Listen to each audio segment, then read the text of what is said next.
Boa tarde a todos e a todas. Então, hoje a gente vai discutir um projeto que vem sendo chamado de Programa Escola Sem Partido. Mas antes de entrar na discussão específica sobre o projeto, eu vou falar um pouco sobre a história do movimento Escola Sem Partido e eu vou analisar com vocês alguns elementos do projeto Escola Sem Partido, Programa Escola Sem Partido, como eles chamam. Mas antes de entrar na discussão específica sobre esse programa e esse movimento, eu queria conversar com vocês sobre alguns dados que têm preocupado muito os educadores, eventos que aconteceram nas últimas semanas. Então, vou começar logo com algo que acho que a maioria de vocês deve estar sabendo. Dia 25 de maio, se eu não me engano, aconteceu algo que foi amplamente noticiado, que foi a visita do Frota, que foi recebido pelo ministro da Educação, Mendonça Filho. Ele fez uma visita ao MEC. Essa notícia por si só ela já seria bastante preocupante, mas na verdade é um pouco mais grave até do que isso. O Frota ele não foi sozinho ao MEC. Ele foi ao MEC com uma comitiva de um grupo chamado Revoltados Online, do qual ele faz parte. Então, o ministro da Educação recebe uma comitiva do Revoltados Online. Inicialmente, quando essa notícia saiu, no próprio dia 25, era uma quarta-feira, véspera de feriado, pela manhã, ninguém ainda tinha notado essa ligação entre esse movimento e entre essa visita e o Revoltados Online. Algo que depois todo mundo ficou sabendo é que eles gravaram, o grupo do Revoltados Online, eles gravaram um vídeo na frente do Ministério, no qual eles anunciavam quais eram as pautas que esse grupo estava levando para a educação, levando para o ministro, né? As propostas do Revoltados Online para a educação nacional. Eles não falam muita coisa, mas a única pauta que eles mencionam diretamente seria justamente a defesa do projeto Escola Sem Partido. Então, essa visita foi especificamente com essa finalidade. E no mesmo dia, eles chegaram a gravar um vídeo na casa do criador do movimento Escola Sem Partido, Miguel Najib, que era um vídeo que eu ia mostrar para vocês, quando carregar eu apresento. Mas então esse era um dado que eu queria trazer para vocês, que eu acho que muitos já deveriam estar cientes. Outro dado interessante, e que aconteceu na terça-feira da semana passada, e foi algo que foi noticiado pela ANPED e por outras associações científicas, aconteceu dentro da Câmara Federal, da Câmara dos Deputados, um seminário chamado pela Comissão Permanente de Educação, um seminário sobre a BNCC, a Base Nacional Comum Curricular. E eu não sei se vocês viram isso, então a Comissão Permanente de Educação chamou um seminário sobre a Base Nacional Comum Curricular, que aconteceu na terça-feira da semana passada, se eu não me engano. Retrasada, perdão. Foi dia 31, exatamente. Por que a programação desse seminário chamou muito a atenção? Eu ia mostrar para vocês a composição da mesa. A mesa, dentro desse seminário, uma das mesas que aconteceram foi Ciências Humanas na BNCC. Quem foi chamado para compor essa mesa? Então, uma primeira pessoa chamada foi um professor chamado Braulio Porto de Matos. Uma segunda foi um professor chamado Orley, eu não lembro o nome dele completo agora. E o outro, eu sinceramente não lembro o nome, se aparecer ali depois eu mostro para vocês. Mas qual o problema foi? Se você tem uma mesa chamada pela Comissão Permanente de Educação para discutir as ciências humanas da BNCC, você imaginaria que os convidados seriam os maiores nomes nacionais que discutem isso no campo educacional ou em qualquer área, né? Envolvendo educação. Mas quem eram essas figuras?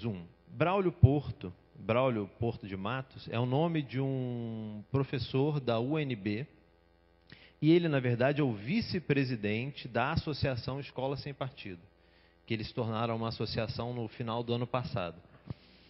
E aí eu fui pegar alguns dados sobre esses convidados desse seminário. O primeiro dado interessante esse Braulio Porto de Matos, ele falou numa audiência em março do ano passado. Eu, como acho que vocês não iam nem acreditar no que ele escreveu, eu ia mostrar para vocês. Quando aparecer ali, eu mostro.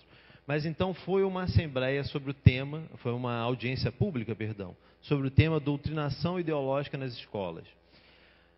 O que foi que esse indivíduo apresentou nessa audiência pública? ele cunhou ali um conceito de ideologia que ele trabalharia ao longo daquela audiência. Mas por que ele foi discutir ideologia? A tese dele era a seguinte, que Paulo Freire e o Paulo Freireanismo seriam ideológicos. Obrigado. Problemas técnicos acontecem. Então, eu ia só mostrar as fotos para vocês, está aqui, né, da visita dos Revoltados Online. Esse aqui é uma imagem de um vídeo que eles gravaram, então, na frente do Ministério. E eu não vou mostrar esse vídeo para vocês, eu vou mostrar para vocês um outro vídeo que eles fizeram no mesmo dia. Eles saíram, então, da frente do Ministério e terminaram o dia gravando um vídeo na casa do Miguel Najib, o criador do Escola Sem Partido. E eu acho que esse vídeo é interessante para a gente entender do que a gente está falando. Então, vamos ao vídeo. Cidadão brasileiro e cidadã brasileira, hoje, dia 25 de maio de 2016, exatamente 9h30 da noite, véspera de feriado, nós trabalhamos, né, doutora Beatriz? Muito. Hoje estivemos com o ministro da Educação, Mendonça Filho, também estivemos no Ministério da Cultura e fomos levar algumas pautas para o ministro da Educação, Mendonça Filho. Uma das pautas é a Escola Sem Partido. Vamos lá, Miguel, como nasceu a Escola Sem Partido? E assim, rapidamente no resumo, porque você vai ter esse programa com a doutora Beatriz no Revoltados Online e vai poder passar uma abrangência passo a passo de como foi para as famílias saberem também e poder nos ajudar nessa cobrança junto ao Congresso Nacional, ao Ministro da Educação e ao Presidente da República para que as nossas crianças não sejam doutrinadas. Fala um pouquinho. Muito bem. Bem, o Escola Sem Partido ele nasceu em 2004, como reação a duas práticas ilegais que estão absolutamente disseminadas hoje no sistema educacional em todo o Brasil. De um lado, a doutrinação política e ideológica em sala de aula. Só um minutinho, sua formação. Eu sou advogado. Miguel advogado. Quanto tempo? Nasceu em 2004? Nasceu em 2004. Foi igual ao Revoltados Online? Revoltados Online nasceu numa causa pessoal minha. Não, sem dúvida. O estopim deste movimento foi um problema que eu tive com a minha filha mais nova na escola. O professor de história da minha filha, que havia sido professor de outros filhos meus, havia num belo dia comparado Che Guevara a São Francisco de Assis. Bom, gente, nós estamos trabalhando em prol do nosso país, preocupados com o futuro das nossas crianças. A doutora Beatriz é incansável, o Frota agora também está incansável, o doutor Júlio, todas as pessoas do Revoltados Online, os administradores, e vocês são as peças fundamentais. Se vocês não compartilharem, não curtir a página do Revoltados Online, não disseminar a informação, a gente não consegue combater esses petralhas que ainda dominam parte da mídia hoje do nosso país. Mas deixa o Miguel falar o segundo aspecto. Bem, o primeiro aspecto, então, foi uma reação a essa prática da doutrinação, que é uma prática ilegal. E a segunda prática ilegal, que também se disseminou no sistema educacional, é a usurpação do direito dos pais, dos alunos, sobre a sua educação moral, da autoridade moral dos pais sobre os seus filhos. Também a máquina do Estado, o sistema educacional, está sendo usado para isso, para afrontar a autoridade moral dos pais e dos alunos sobre eles. E aí a gente vê, por exemplo, lei da palmada, uma consequência disso, tirar a autoridade dos pais. Há um ataque frontal à família. O petismo continua, porque o petismo não acabou. O PT está momentaneamente fora do poder, mas o petismo continua dominando a máquina do Estado. Nossa. E, sobretudo, o sistema educacional. Nós já fizemos uma frase, um slogan, né? Como que é? Não mexam com as nossas crianças. Tem antes. Não mexam com as nossas crianças, meus filhos, minhas regras. Exatamente isso. Em matéria de educação religiosa e moral, vale o bordão. Meus filhos, minhas regras. E eu estou de apoio total à Escola Sem Partido e não quero nenhum professor doutrinando os meus filhos e eu acredito que você também não. Então eu recomeço pedindo desculpas por ter que expor vocês a esse tipo de material, mas são essas pessoas que têm visitado e conseguido audiências públicas com o nosso ministro da Educação. Então eu vou problematizar a fala dele como um todo ao longo da nossa discussão, mas eu acho interessante pautar aqui que é escola sem partido, mas eles querem tirar o petismo, né? E é um absurdo, o direito dos pais está sendo violado. Criaram a lei da palmada, ou então os pais não têm mais direito de espancar os seus filhos. É uma argumentação bastante assustadora. O segundo elemento que a gente estava conversando, então, Eu coloco aí para vocês a apresentação. O Seminário sobre a Base Nacional Comum Curricular, BNCC, que aconteceu então no dia 31. E essa aqui é a composição da mesa, Ciências Humanas na BNCC. Então, como eu estava falando com vocês, o primeiro convidado é Orley José da Silva, que é um professor de educação básica, se eu não me engano, em Goiás, mas ele é notório porque ele tem um site. O site dele é chamado De Olho nos Livros Didáticos. É esse site aqui, está um pouco claro, mas acho que está dando para vocês verem a imagem. E eu capturei aqui, só para a gente ter ideia de quem são essas pessoas, um texto que ele acabou de publicar recentemente. Esse aqui. Candomblé e Umbanda em Livros Didáticos de 2016 do MEC, para o ensino fundamental. Alunos de escolas públicas e privadas, inclusive confessionais, que estudarem com os livros didáticos de 2016 do MEC, para crianças de 6 a 10 anos, serão doutrinados sistematicamente no Candomblé e na Umbanda. Se é que alguém pode crer nisso, né? Mas por que eles estão dizendo, por que esse indivíduo está dizendo que os livros para as crianças distribuídos pelo MEC para crianças de 6 a 10 anos teriam doutrinação religiosa de Umbanda e Candomblé? Só porque eles trazem representações como essas. Então, um livro que traga uma imagem de Xangô, o deus do trovão e da justiça, ele está doutrinando religiosamente. Já um livro que fale sobre Zeus, Apolo, Afrodite, qualquer outra figura mitológica ou religiosa, aí não tem problema. Mas se for algo vinculado a uma religiosidade africana, aí é doutrinação. Então, essa é um dos especialistas que foram chamados para compor a mesa. O outro, como eu estava falando, é o Braulio Porto de Matos, professor de Sociologia do Departamento de Educação da UNB. E eu trouxe, não vou mostrar tudo, esse aqui então é o discurso que ele fez na audiência pública na Câmara Federal em 24 de março de 2015. Essa aqui é a definição que ele diz que demorou 30 anos para elaborar. Um discurso ficcional e simplista que se apresenta como verdade a ser assegurada em última instância pelo controle total do poder governamental. Essa é a definição de ideologia que ele diz logo abaixo, que ele demorou bem uns 30 anos para chegar a ela. Mas por que ele está falando de ideologia aqui? Porque ele vai defender que Paulo Freire e o Paulo Freireanismo são ideológicos. E aí, ao longo da fala dele, ele vai dizer que algumas questões ele não quer nem discutir. E aí são essas questões aqui. Uma delas, se Paulo Freire era ele próprio Paulo Freireano. Ele era. Mas isso nos levaria a discutir uma questão análoga à relação entre Marx e o marxismo, que recusou a paternidade do marxismo e do filho que teve com a empregada doméstica dele. Então isso foi falado numa audiência pública. Continuando, outra questão que ele diz que não vai entrar. Nem se Paulo Freire e os Paulo Freireanos são aquilo que Lenin chamou de idiotas úteis da causa comunista. Então ele está chamando Paulo Freire de um idiota útil da causa comunista. E esse indivíduo foi chamado para falar num seminário sobre a Base Nacional Comum Curricular. Um dentre 3 convidados, né? E para ele, então, esse cartaz aí seria o diagnóstico mais preciso da situação política que o Brasil estaria vivendo naquele momento. Esse cartaz, chega de doutrinação marxista, basta de Paulo Freire. O terceiro, então, foi um padre do José Eduardo da Silva, acho que é o Silva, não sei, que é um ferrenho defensor da exclusão da discussão de gênero das escolas.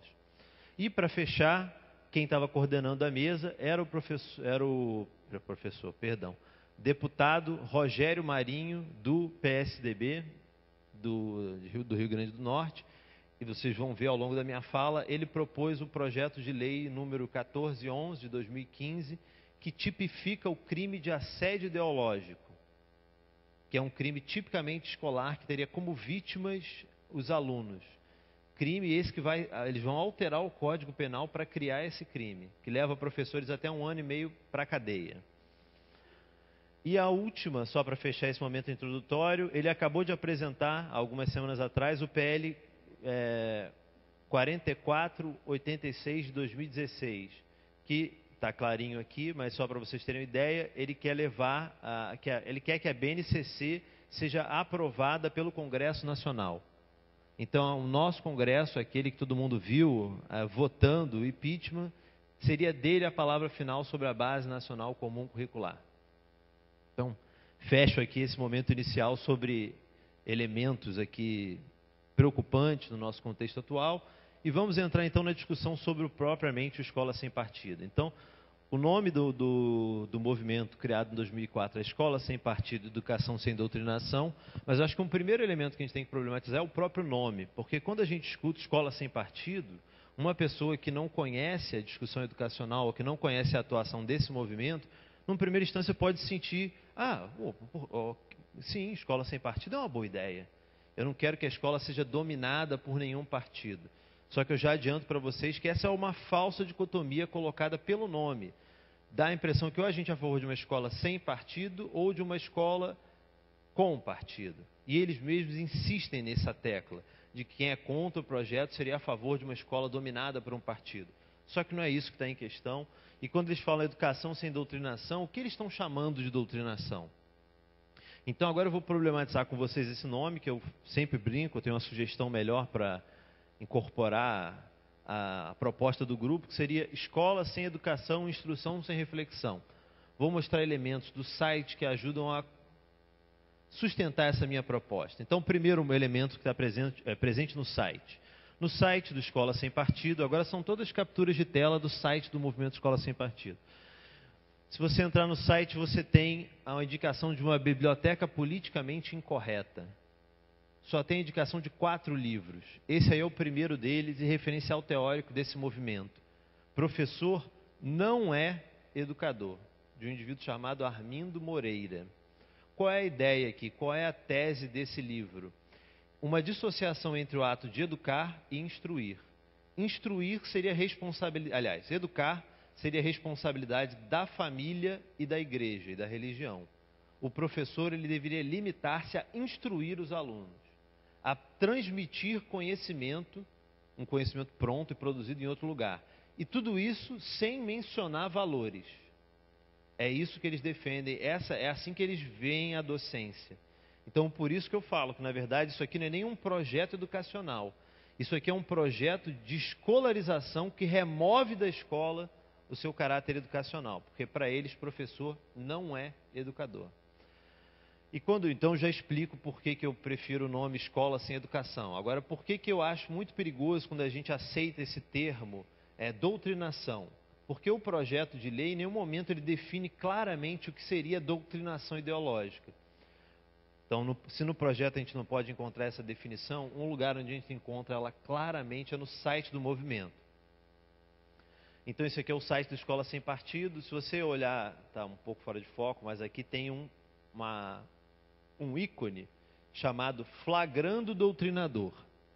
Eu vou ler com vocês, então, o que eles definem, quais são as características de um professor doutrinador. Flagrando doutrinador. De um modo geral, as estratégias da doutrinação ideológica são muito pouco sutis. Vejam, por exemplo, o que faz o professor Carlão, do Ângulo Vestibulares de Tatuí, São Paulo, filmado por uma de suas vítimas em pleno ato de incitação de ódio aos Estados Unidos.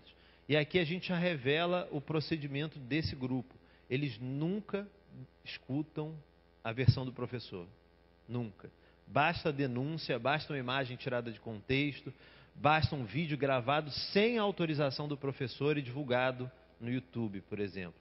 Então, se você clicasse no nome dele, originalmente você ia para um vídeo de uma aula gravada de um professor que teve a sua aula gravada sem a sua autorização e disponibilizada no YouTube, né? Então, continuando. Ao deparar-se, no entanto, com uma audiência intelectualmente mais sofisticada, o doutrinador pode também sofisticar sua abordagem, dissimulando a propaganda ideológica numa roupagem pseudocientífica. Selecionamos nesse espaço alguns procedimentos utilizados por esses mestres da militância. Então, o professor é o sequestrador intelectual, ele é o mestre da militância, ele é alguém que comete um crime, os alunos são suas vítimas. Então, vamos olhar aqui quais são os critérios que eles colocam para que o aluno possa identificar o professor doutrinador. Só o primeiro deles, para mim, já basta. Então, você pode estar sendo vítima de doutrinação ideológica quando o seu professor se desvia frequentemente da matéria, objeto da disciplina, para assuntos relacionados ao noticiário político ou internacional. Então, o professor, como ele só deve transmitir conteúdo, ele não pode falar sobre a realidade da escola. Ele não pode falar sobre o que está sendo discutido nos noticiários. O que vai contra, acho que não sei nenhuma corrente pedagógica que diga que você não pode dialogar com a realidade do aluno. Muito pelo contrário. Esse é um princípio muito bem estabelecido, acho que em quase todas as correntes do pensamento educacional. Então, eu já começo aqui me posicionando, eu sou veementemente contra a dissociação entre educação e instrução e a dissociação entre a matéria, objeto, a disciplina, para o que acontece no mundo em volta da escola. Uma escola que não dialoga com o seu entorno, com a sociedade, eu não sei nem se ela teria sentido. E aí continua, adota ou indica livros, publicações e autores identificados com determinada corrente ideológica. Eu coloco sempre o desafio, eu queria que alguém me citasse um livro que não é identificado com uma corrente ideológica. Porque eles operam com a oposição entre neutralidade e ideologia. Então, algumas coisas seriam neutras, outras seriam ideológicas. Quem determina o que é cada uma dessas coisas? Provavelmente o próprio movimento Escola Sem Partido, né? Impõe a leitura, então eu não vou nem continuar. Quem quiser ver a lista completa, e tiver com o estômago em dia, recomendo acessar o site e ler a lista completa. Mas para mim já basta, porque se esses elementos compõem o que é doutrinação para a Escola Sem Partido, para eles doutrinar é educar. Percebem? Então, eu acho que a gente não deve aceitar esses termos sem problematizá-los. E doutrinação ideológica é apenas um deles. Eu vou falar de outros termos que eles têm utilizado. Então, aqui eu já esclareci a minha proposta, na Escola Sem Educação, Instrução Sem Reflexão. E vou mostrar mais alguns dados do site, antes de passar para outros elementos. Então, aqui é a página deles, eles comemoram o dia, eles criaram o Dia Nacional de Luta contra a Doutrinação. Não importa isso aqui, né? Mas vou dar um exemplo de como eles pensam, de como eles veem a docência. Isso aqui foi uma pesquisa de opinião realizada entre professores, pais e alunos, encomendada pela Veja, numa revista que foi publicada em 2008, para o Instituto Census. E eles perguntaram aos professores, e aos alunos e aos pais, qual é a principal missão da escola? E deram 3 alternativas só. Formar cidadãos, contribuir para a formação profissional e ensinar as matérias. Eles tinham que escolher uma opção. 78% dos professores escolheu formar cidadãos. Para a Veja, para a Escola Sem Partido, e isso é a prova cabal de que os professores não estão em sala de aula para instruir os alunos. Eles estão ali para fazer a cabeça dos alunos. Quando, obviamente, sei que a maioria de vocês aqui deve ser professor, para nós essas 3 missões são absolutamente indissociáveis. Então, quando um professor fala que a principal missão é formar cidadãos, ele não está dissociando isso de forma alguma da formação profissional. A gente quer formar um profissional ético, competente, e a formação e ensinar as matérias, que é ensinando as matérias que a gente alcança esses objetivos, né? Mas para eles, então, e aqui é a interpretação da Escola Sem Partido, né, no site, 78% dos professores brasileiros acreditam ser a principal missão da escola formar cidadãos. Expressão que na prática se traduz, como todos sabem, por fazer a cabeça dos alunos. Então, formar para a cidadania seria sinônimo de fazer a cabeça dos alunos. Aí eu gosto de recuperar um documento que está um pouco fora de moda, a nossa Constituição. Então, no capítulo 3 da Educação, da Cultura e do Desporto, seção 1 da Educação, está ali, artigo 205. A educação, direito de todos, dever do Estado e da família, será provida e incentivada com a colaboração da sociedade. Acho que eu pulei alguma coisa. Visando o pleno desenvolvimento da pessoa, seu preparo para o exercício da cidadania e a qualificação para o trabalho. Então, formar para a cidadania é algo previsto na nossa Constituição. Não tem nada de doutrinação ideológica quando a gente forma para a cidadania. E, para ilustrar um pouquinho como eles veem a relação entre professor e aluno, no site tem um ícone chamado Síndrome de Estocolmo, no qual vocês podem ver ali, tem uma imagem da Bela e da Fera. E para eles, então, a relação entre o professor e o aluno seria um caso da Síndrome de Estocolmo. Síndrome de Estocolmo é aquela síndrome no qual alguém que foi capturado ou sequestrado se apega emocionalmente ao seu captor. Então eles falam, quando o aluno defende o seu professor, ele está sofrendo de Síndrome de Estocolmo. E o professor seria o sequestrador intelectual, ele estaria sequestrando intelectualmente seus alunos.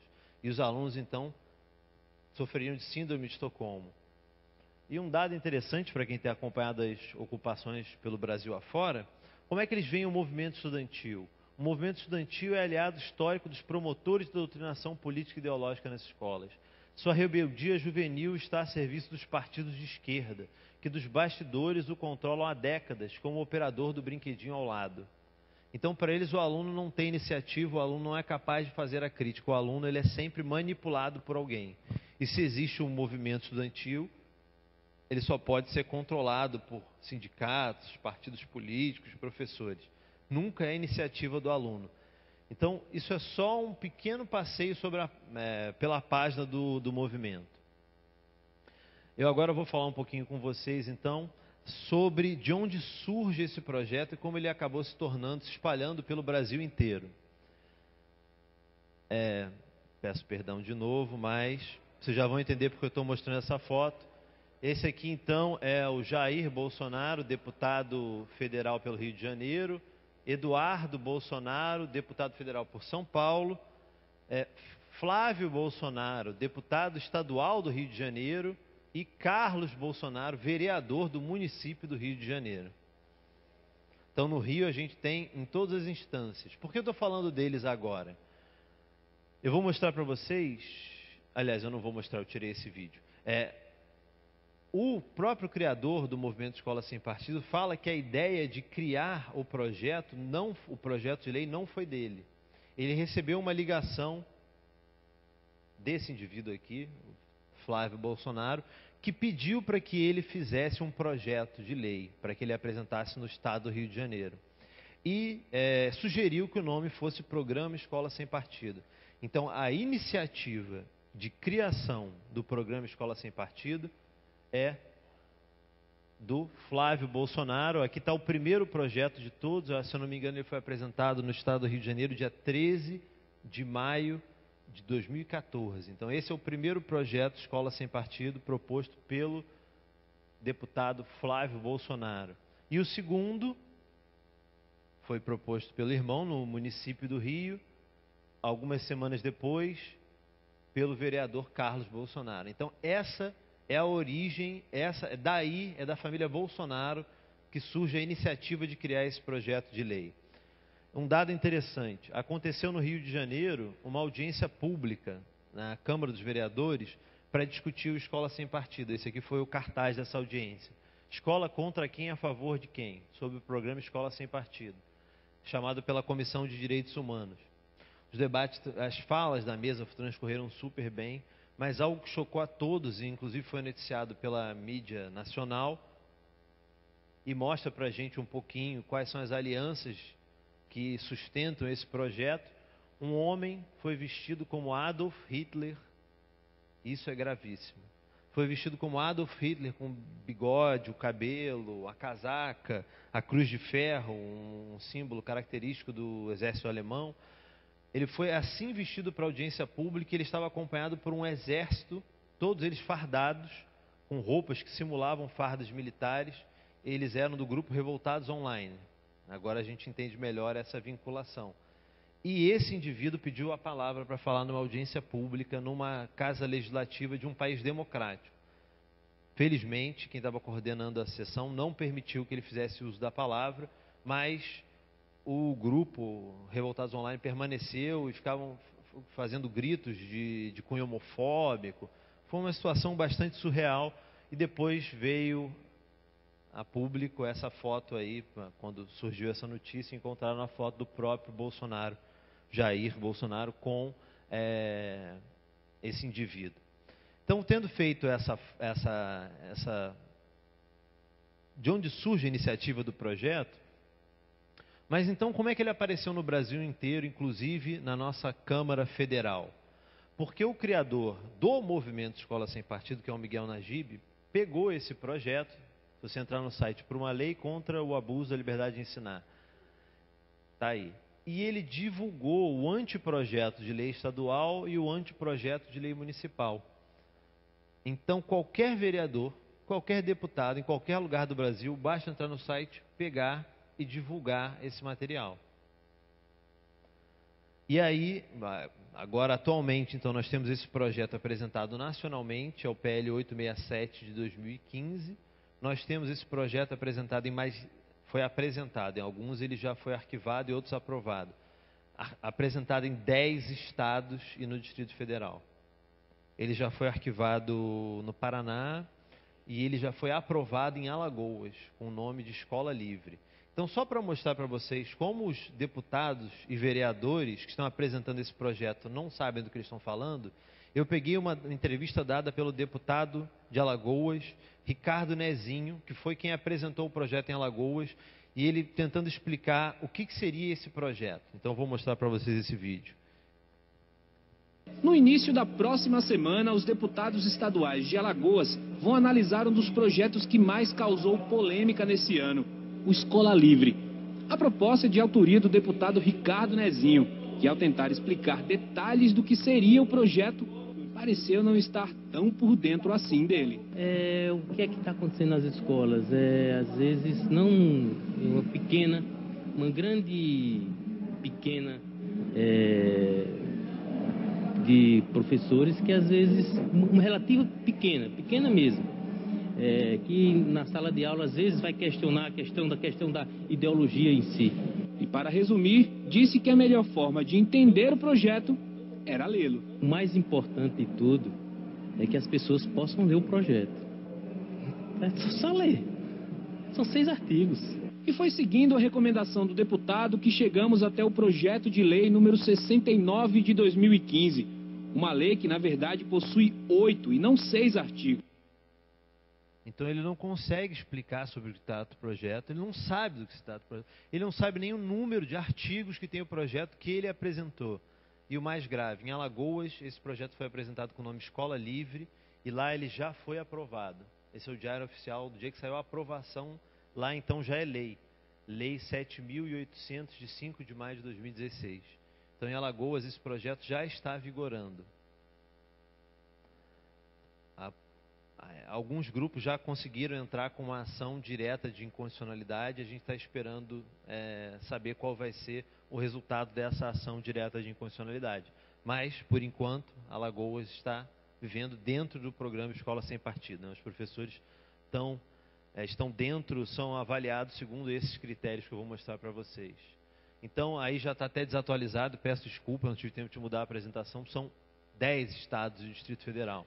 Então, Rio de Janeiro, Goiás, São Paulo, Espírito Santo, Ceará, Distrito Federal, Rio Grande do Sul, Alagoas, Paraná, Amazonas e Pernambuco. Já foi aprovado em Alagoas e eu sei que no Paraná ele já foi tirado de tramitação. Depois a gente criou, eu vou indicar para vocês um blog, tem uma página nesse blog que a gente acompanha o andamento desses projetos. Então, para quem tiver interesse, depois vocês podem saber quais ainda estão vigorando. Então, para entrar agora propriamente no projeto, eu vou discutir com vocês o PL 867/2015, que não é o primeiro e também não foi o último, mas é o projeto nacional. Então, e eles são todos muito similares, a variação entre eles é muito pequena. Então, vamos a ele, né? Então, nacionalmente, ele foi apresentado pelo deputado Isalci, do PSDB do Distrito Federal, e ele quer mudar as diretrizes e bases da educação nacional. Então, ele muda a nossa LDB para incluir dentro dela o programa Escola Sem Partido. No artigo 2º do projeto, a educação nacional atenderá aos seguintes princípios. Eu acho interessante que a nossa Constituição já define quais são os princípios que devem orientar a educação nacional. Então, eu vou fazer uma comparação entre os princípios propostos pelo projeto Escola Sem Partido e a nossa Constituição. Então, o primeiro deles é a neutralidade política, ideológica e religiosa do Estado. Dentro do contexto desse projeto, elaborado por esse movimento que a gente está conversando sobre ele agora, já falamos sobre essa questão da neutralidade da ideologia, então não vou insistir nesse assunto. Pluralismo de ideias no ambiente acadêmico. Interessante, né? Não sei se o projeto efetivamente faz isso, mas se nós formos na nossa Constituição, mesma passagem que eu mostrei antes, artigo 206, o ensino será ministrado com base nos seguintes princípios. Inciso 3, pluralismo de ideias. Só que o inciso 3, ele traz outros elementos além do pluralismo de ideias. Então, o que os criadores do projeto Escola Sem Partidos estão excluindo intencionalmente, fazendo um recorte e cola da nossa Constituição? O pluralismo de ideias, ele é indissociável do pluralismo de concepções pedagógicas. Mas esse, eles não mencionam. Por que excluir algo que está no mesmo inciso da nossa Constituição? Eu tenho uma hipótese, vou mostrar para vocês. Então, a liberdade de aprender, como projeção específica no campo da educação da liberdade de consciência. Então, liberdade de aprender, na nossa Constituição, ela está apresentada junto com liberdade de aprender, ensinar, pesquisar, divulgar o pensamento e a arte do saber. Então, eles ficam só com a liberdade de aprender, dissociando-a da liberdade de ensinar. Então, se a gente olhar o que eles excluíram, concepções pedagógicas, liberdade de ensinar, são todos direitos, possibilidades associados ao professor. Então, o professor, ele não tem liberdade de ensinar. O professor, na verdade, segundo eles, não tem nem liberdade de expressão. Isso está na justificação do projeto. A liberdade de ensinar, assegurada no artigo 206, inciso 2 da Constituição Federal, não se confunde com liberdade de expressão. Atenção agora. Não existe liberdade de expressão no exercício estrito da atividade docente. Não existe liberdade de expressão no exercício estrito da atividade docente. Sob pena de ser anulada a liberdade de consciência e de crença do estudante que forma em sala de aula uma audiência cativa. São prisioneiros ali naquele espaço. Então, eles retiram do professor até a sua liberdade de expressão. Segundo eles, o professor não tem liberdade de expressão no exercício da sua atividade profissional. O que é, na minha opinião, e de vários juristas com quem eu tenho debatido, é absolutamente inconstitucional. Ninguém na nossa sociedade é privado da liberdade de expressão, mas esse projeto quer privar os professores. Vou mostrar para vocês agora... Espera aí. Vou mostrar para vocês um vídeo, um debate que aconteceu na Globo News. Vou voltar aqui só o áudio dele.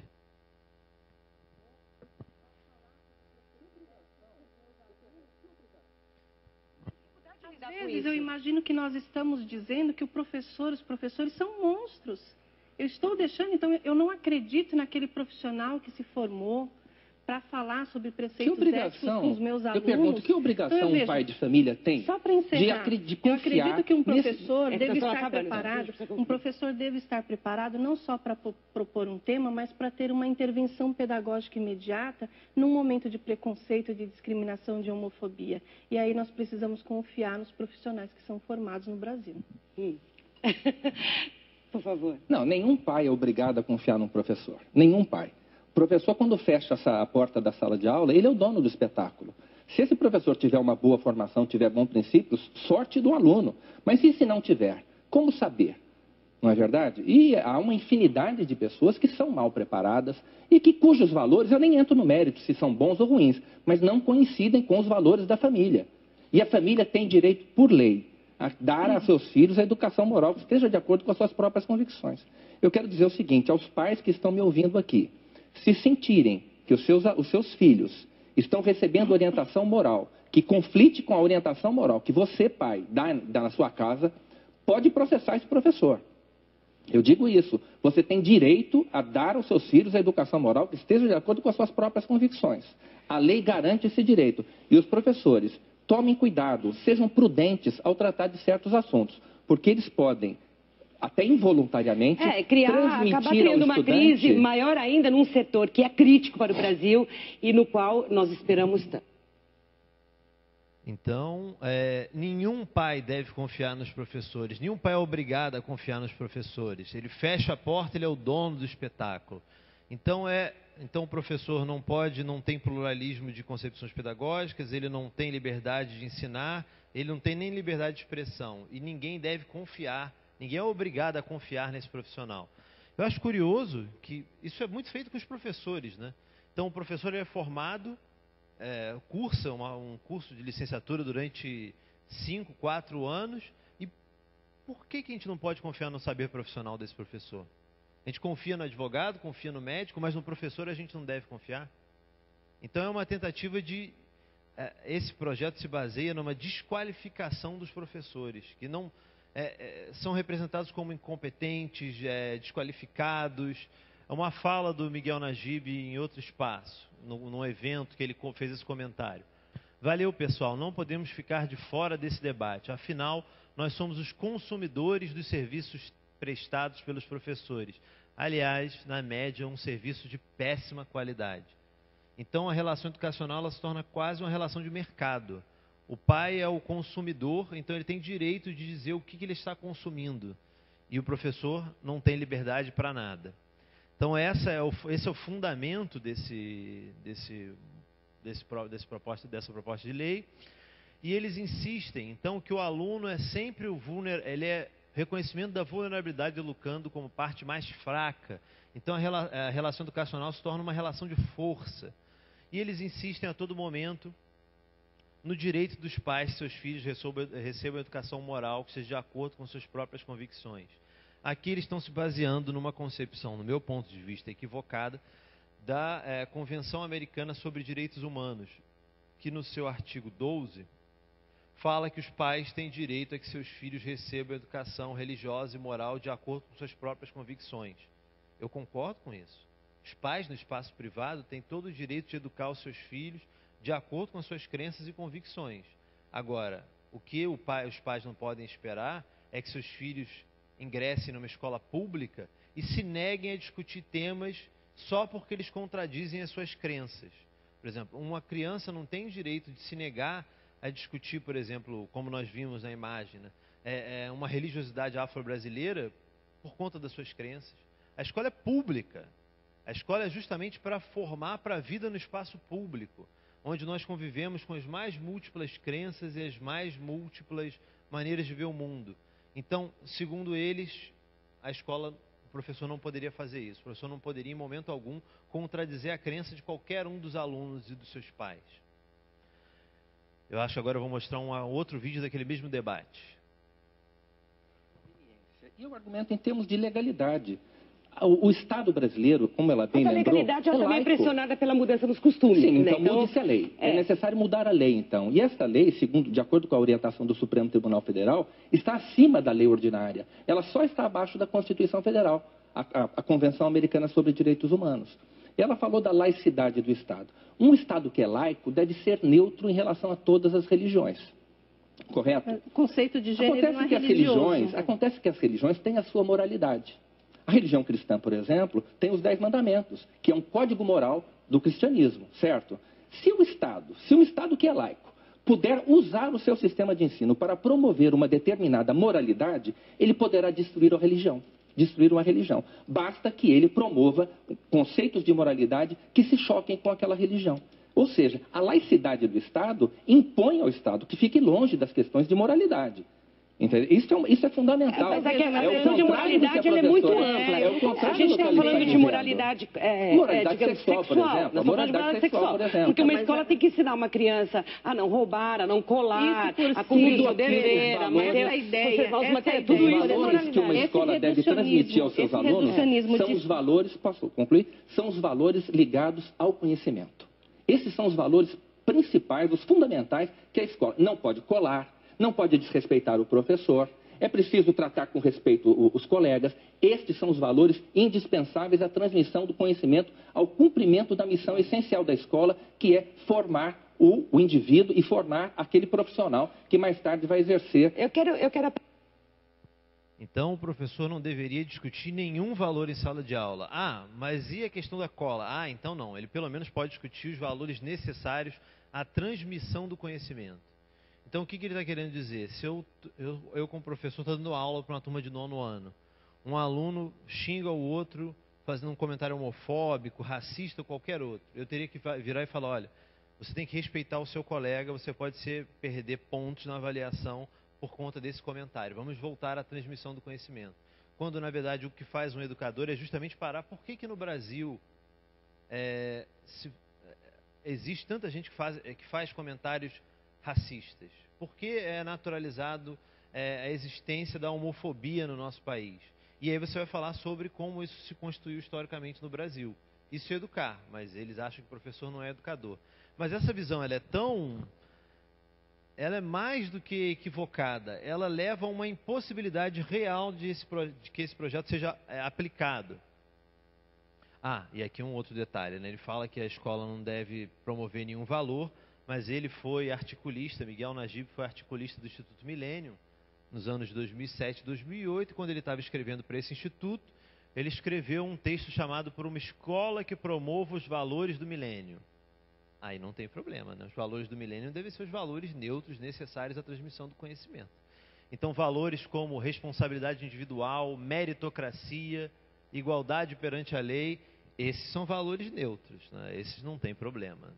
Imagina, meritocracia, qual o problema? É importantíssima para construção, transmissão do conhecimento. Mas, então, vamos à impossibilidade. E aí essa neutralidade deles cai por terra rapidinho, né? Isso é uma imagem que o próprio Escola Sem Partido compartilhou nas suas redes sociais, né? Quem lucra com a doutrinação nas escolas? É quase sutil, não dá para perceber, né? Que tem uma estrela do PT atrás. Então, a escola é neutra, eles não são. Então, no projeto, para mim, o artigo que sintetiza melhor essa proposta é o artigo 3º do projeto. São vedadas em sala de aula a prática da doutrinação política e ideológica. Então, já falamos sobre isso. Se educar para eles é sinônimo de doutrinar, eu preciso que esse projeto tenha uma definição muito clara do que eles estão chamando de doutrinação. O que não tem, né? Agora, continuando. São vedadas em sala de aula a prática da doutrinação política e ideológica, bem como a veiculação de conteúdos ou a realização de atividades que possam estar em conflito com as convicções religiosas ou morais dos pais ou responsáveis pelos estudantes. Eu pergunto para vocês, essa restrição, essa proibição, ela é possível de ser aplicada numa escola? O professor tem como evitar todas as atividades e práticas que possam contradizer a crença de qualquer um dos pais daquelas turmas super heterogêneas que nós encontramos dentro de sala de aula? Eu acho que os professores que estão aqui sabem que isso é uma impossibilidade, isso não existe. E mais do que isso, seria prejudicial para os alunos. O que eles não entendem é que um aluno não tem como se beneficiar da sua liberdade de aprender se o professor não pode fazer o uso da sua liberdade de ensinar. As duas, por isso elas estão previstas no mesmo inciso da nossa Constituição. Elas compõem juntas um mesmo princípio que deve orientar a educação nacional. Sem a liberdade de ensinar, o aluno não tem a sua liberdade de aprender. E aí, só para fechar um passeio pelo projeto, eles dizem que as secretarias de educação contarão com um canal de comunicação destinado ao recebimento de reclamações relacionadas ao descumprimento dessa lei, assegurado o anonimato. Então, os alunos vão denunciar os professores anonimamente. E esses professores, então, vão ser processados pelo Ministério Público. O anonimato em si não é algo tão pouco usual. A gente tem, por exemplo, o Ministério Público aceita denúncias anônimas. Mas uma criação de um canal com a Secretaria de Educação, isso realmente eu acho que não existe no Brasil. Agora talvez em Alagoas, né? E para quem acha que isso vai atingir só a vida dos professores de educação básica, vocês estão muito enganados. O projeto, então, disposto nessa lei, aplica-se no que couber aos livros didáticos e paradidáticos. Então, tudo isso vai virar critério de avaliação do Programa Nacional do Livro Didático. As avaliações para o ingresso no ensino superior. Um dado curioso. No final do ano passado, o movimento Escola Sem Partido se tornou uma associação para que eles pudessem agir legalmente em nome do Escola Sem Partido. Qual foi o primeiro processo, qual foi a primeira ação legal da Associação Escola Sem Partido? Eles entraram com uma ação contra o INEP. INEP é o órgão do MEC que faz as avaliações, como, por exemplo, o Enem. Então, a primeira ação da Associação Escola Sem Partido foi um processo contra o INEP por conta do tema da redação do Enem do ano passado. Violência doméstica contra a mulher. Por quê? Segundo eles, esse tema não abriria espaço para o contraditório. Os alunos, os candidatos, seriam obrigados a defender apenas um lado da moeda. Eles seriam obrigados a defender os direitos humanos.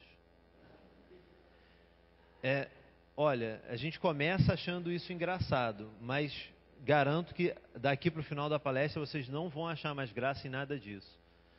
Então, provas para o concurso, no ingresso na carreira docente. Então, vocês estão se formando, quando forem entrar nas redes municipais e estaduais, fariam provas, então, dentro desses critérios. Isso influenciaria também nas instituições de ensino superior.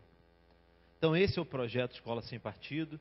Eles insistem que a única coisa que eles querem é garantir direitos já existentes. Não, não é isso. Eles querem garantir uma interpretação completamente deturpada da nossa Constituição, que ela se torne lei. E eles dizem que a única coisa inovação é a fixação desse cartaz em todas as salas de aula do Brasil. Um cartaz de deveres do professor. Se vocês lerem, não tem nada de dever, né? São as proibições. Professor não, professor não, professor não. Então, eles dizem que é só isso. A gente já viu que não é só isso, né? E ainda falam o tamanho. O cartaz tem que ser 70 de altura por 50 de largura e com uma fonte compatível às dimensões adotadas para que ninguém coloque com uma letra pequenininha, né? Então, esse é o projeto Escola Sem Partido. Eu agora vou falar um pouco sobre as repercussões desse projeto. Eu, assim que fiquei sabendo desse projeto, eu comecei a falar muito com as minhas turmas sobre o projeto.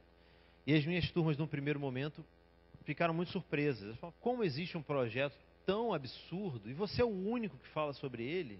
Nenhum outro professor menciona, eu não vejo ninguém discutindo isso. Foi aí que, então, eu criei um Facebook e nós criamos uma página chamada Professores contra Escola Sem Partido. Uma página argumentativa que visa problematizar esses projetos, informar onde eles estão tramitando, artigos críticos, vídeos relativos ao tema. Mas por que eu estou falando disso aqui agora? Não há nenhuma sugestão subliminar para que vocês curtam a página e acompanhem. Mas algo que me surpreendeu muito, como eu não estava inserido nas redes sociais antes disso, foram comentários muito violentos que a página recebeu. E aí meus alunos falaram, não, isso é normal das redes sociais. Eu falei, não, isso não é normal em lugar nenhum. E vou mostrar alguns desses comentários. Esse aqui foi um dos primeiros que apareceu na página. Professores têm que ensinar português e matemática. Se passar das matérias relevantes, deve ser espancado ou processado. Outro mais recente, esse aqui. Ex-satanistas de merda. Querem doutrinar as crianças falando que fumando maconha é legal. Ratos escravos do stalinismo. Eu cuspo na cara do Lula e do Marighella. Che Guevara era estuprador. Bando de maconheiro. Não esqueçam que quando o comunismo for totalitário, vocês podem ficar bem mais descartáveis do que já são agora. Celso Daniel que o diga, lixos. Então, esses são só 2 exemplos. A página tem recebido comentários. Outro dia eu fui dialogar com uma pessoa que entrou na página, enviou uma mensagem dizendo que quer queimar as escolas do seu município. Estava se organizando para fazer um abaixo-assinado e se o prefeito não parasse o que estava acontecendo nas escolas, ela ia queimar as escolas. Eu fiquei preocupado e aí fui dialogar com essa pessoa. Não faça isso. Por que você vai queimar as escolas? O que está acontecendo de tão ruim nas escolas que você precisa queimar as escolas? Ela falou, uma amiga minha me mostrou uma cópia do livro didático. Eu sei o que está acontecendo. Ela me mostrou a cópia do livro didático das crianças de 6 anos com imagens de sexo. Eu perguntei, você viu esse livro? Ela falou, minha amiga me mostrou a cópia. Eu falei, você já viu o livro original? Ela, não. Eu falei, olha, se você entrar na escola, antes de queimar os livros, olha o livro, porque esse material é falso. Já é notório que existem vários materiais falsos circulando no Brasil, atribuídos ao MEC, que dizem que são materiais didáticos para crianças e são falsos, são fabricações, uma maneira de usar politicamente o medo para conseguir apoio a esses projetos. Ela não se conformou, disse que ia salvar a conversa, ia mandar para Revoltados Online, por aí vai. Mas eu então fiquei muito surpreso com esses comentários muito violentos e eu falei, vou à página do Escola Sem Partido, nas redes sociais, do perfil do criador, e vou procurar algo que possa estar fomentando esse ódio aos professores. Vou mostrar para vocês as imagens que eu encontrei. São imagens dos referenciais importantes para o campo educacional, para representações da escola e da universidade e representação dos professores. Então essa aqui é Conde Gramsci, o vampiro que vampiriza a educação brasileira, com a ajuda de Paulo Nosferato Freire, pode estar com seus dias contados. Fizeram uma montagem com o rosto do Gramsci como um vampiro e uma estaca, escrito Escola Sem Partido, matando o Gramsci. Um carrapato com uma estrela do PT. Conheça o famoso carrapato estrela, Carrapatos Gramsci, o parasita ideológico da educação brasileira. Representações da universidade. O governo do PT, 12 anos praticando bullying ideológico contra os universitários brasileiros. Isso aqui foi compartilhado como comentário na página. Vou estudar, trabalhar, ralar e vencer na vida por mérito próprio. A universidade é representada como uma cabine de transformação do PT. Entram crianças bonitinhas, saem monstrinhos com a camisa do Che Guevara. Quero minha bolsa militante, quero minha cota, é culpa da elite branca retrógrada, fora a meritocracia. Então é assim que eles representam as universidades, as escolas. E pátria educadora não é isso, é isso. Então representações ofensivas do ex-presidente Lula, da presidenta Dilma. E a escola seria isso aqui então, um monstro dominaria a escola, luta de classes, ideologia de gênero e movimentos sociais. E não entraria na escola símbolos das religiões, né? E o coração e o cérebro. Então as crianças sairiam descerebrados, sem sentimentos. Agora o mais chocante, representações dos professores. Essa aqui está pequenininha. Então, normalmente é uma professora mulher, ela é representada com óculos, você não pode ver os olhos dela, o que desumaniza a figura do professor. Ele normalmente está de vermelho. As crianças sempre representadas como jovens indefesos, crianças muito pequenas que parecem sempre hipnotizadas, sem condições de agir ou de fazer qualquer coisa, como se a professora tivesse hipnotizado eles. E aí a professora vem e corta o pensamento dessas crianças para que eles pensem só uma coisa, a foice e o martelo. Essa, para mim, até hoje ainda me incomoda quando eu vejo. Então, não é qualquer professor que está representado aqui. É a escola pública. Então, essa escola pública, com a estrela do PT, etc., a professora, então, vomita lixo na cabeça aberta do aluno, que seria o jovem inocente. Ele, de novo, parece hipnotizado, não tem reação. A professora vomita lixo. Religião é para pessoas estúpidas. Tudo que você precisa é de sexo, sexo, sexo, sexo. Então, quando um pai vê uma coisa dessa, não é surpreende que ele fique com raiva do professor, se ele não sabe o que é feito nas escolas. Então, essas imagens estão sendo compartilhadas ou pela página Escola Sem Partido ou nos comentários da página. E aí a gente tem que... Eu faço um parêntese aqui para falar um pouquinho, então, sobre a questão de gênero, que a gente já viu representada aqui nessas imagens. Em 2014, nós tivemos a aprovação do nosso Plano Nacional de Educação, que retirou das suas metas o termo gênero. O termo gênero não aparece mais nesse documento. E em 2015 nós tivemos um movimento para excluir esses termos agora dos planos municipais pelo Brasil inteiro. Então o que acontece? O que eles usaram como ferramenta para alcançar isso? Eles criaram um termo, ideologia de gênero, para desqualificar a discussão de gênero nas escolas. E eles dizem que o objetivo, então, da educação na escola seria acabar com a família tradicional. Essa seria uma ideologia antifamília. Transformar nossas crianças em gays e lésbicas, o que é um absurdo completo, mas eles fazem um uso político desse medo para tentar ganhar adesão, ganhar força. Então, goela abaixo, é um professor enfiando uma cartilha com as cores do arco-íris na goela de uma criança que, de novo, parece não ter reação. E aí vem imagens como essas, que me assustam muito. Ensine ideologia de gênero para minha filha que você não vai para a cadeia. Eu vou para a cadeia. Insinuando que vai matar o professor que discuta gênero em sala de aula. Então, percebem? Eu venho chamando isso de uma verdadeira campanha de ódio aos professores. E que tem dado certo. Apesar desse projeto não ter sido aprovado nacionalmente, nós temos vários professores que estão sendo demitidos ou até chegando a pedir demissão por perseguição que eles sofrem nas redes sociais, em outros espaços, pelo que eles falam, não dentro de sala de aula, mas nas redes sociais muitas vezes. Ficou notório o caso de um professor de sociologia de São Paulo que foi demitido porque se posicionou contra o impeachment nas redes sociais. E para fechar, eu não vou nem mostrar isso aqui, já falamos um pouquinho. Ainda tenho tempo? Tem? Então, só para falar, esse projeto ele não está sozinho nacionalmente. Existem outros. Então, projetos de lei que ameaçam a educação escolar e criminalizam a prática docente. Então, o PL 867, que é do Escola Sem Partido, ele está apensado, quer dizer, ele está tramitando em conjunto com outros. Quais são esses outros? Um é o PL 7.180 de 2014, que ele quer mudar a lei, a LDB, para incluir um único parágrafo.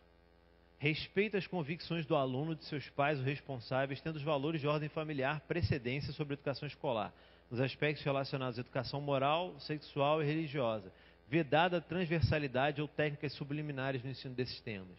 Então é a proibição total da qualquer coisa que vá contra a educação privada, né? A educação recebida no espaço da escola. E esse aqui, o 7.181, ele é a mesma coisa, só que é mudar os PCNs. Por quê? Aqui a gente entende ali, quando eles falam vedada a transversalidade, quais eram os temas transversais dos PCNs? Ética, saúde, meio ambiente, orientação sexual, pluralidade cultural, trabalho e consumo. Esses temas não poderiam ser mais discutidos porque eles contradiriam, de alguma maneira, a crença das famílias. Então, esses dois projetos que eu acabei de mostrar, junto com o PL 867 da Escola Sem Partido, já receberam um parecer positivo da Comissão Permanente de Educação da Câmara dos Deputados, indicando que eles devem sim ser aprovados. E eles foram apensados a um último, que é o 1859, do mesmo Isalci, que propôs o projeto Escola Sem Partido. Ele quer acrescentar um parágrafo na LDB. A educação não desenvolverá políticas de ensino, nem adotará currículo escolar, disciplinas obrigatórias ou mesmo de forma complementar ou facultativa que tendam a aplicar a ideologia de gênero, o termo gênero ou orientação sexual. Então aqui seria uma proibição total da discussão de gênero nas escolas. Esses projetos estão tramitando todos juntos e estão sendo avaliados conjuntamente. E agora foi criada uma comissão especial só para discutir esses projetos. E o último, para fechar e a gente partir para o debate, é um que não está pensado, mas talvez seja o mais violento de todos, que é o PL 1411, do Rogério Marinho, aquele que nós falamos lá no início da palestra, voltamos a ele aqui no final. Ele quer tipificar o crime de assédio ideológico e dar outras providências. Então ele muda o nosso Código Penal para criar o crime de assédio ideológico. Como seria definido esse novo crime? Entende-se como assédio ideológico da prática que condicione o aluno a adotar determinado posicionamento político, partidário, ideológico ou qualquer tipo de constrangimento causado por outrem ao aluno por adotar posicionamentos versus o seu, independente de quem seja o agente. Então, esse seria um novo crime. Engraçado que a vítima é o aluno. Quem é o criminoso, né? E dados interessantes aqui. Pena, detenção de 3 meses a 1 ano e multa. Então, os professores vão ser presos por, na verdade, até 1 ano e meio, e vão receber uma multa. E o interessante é, se o agente for professor, coordenador, educador, orientador educacional, psicólogo escolar ou praticar o crime no âmbito de um estabelecimento de ensino público ou privado, a pena será aumentada em 1/3. O que quer dizer que esse crime pode acontecer fora da escola. Então você, professor, que tem seus alunos nas redes sociais, se você se manifestar politicamente, você pode ser enquadrado dentro do crime de assédio ideológico. Então esses são os projetos que têm nos preocupado, que nós estamos vigiando. Quem quiser mais informações, então, recomendo a página do Facebook Professores contra Escola Sem Partido e o blog no qual nós temos publicados alguns textos, o Movimento Liberdade para Educar. Agora, a própria página Professores contra Escola Sem Partido tem um blog com o mesmo nome. Então é isso, pessoal. Vamos para o debate. Obrigado.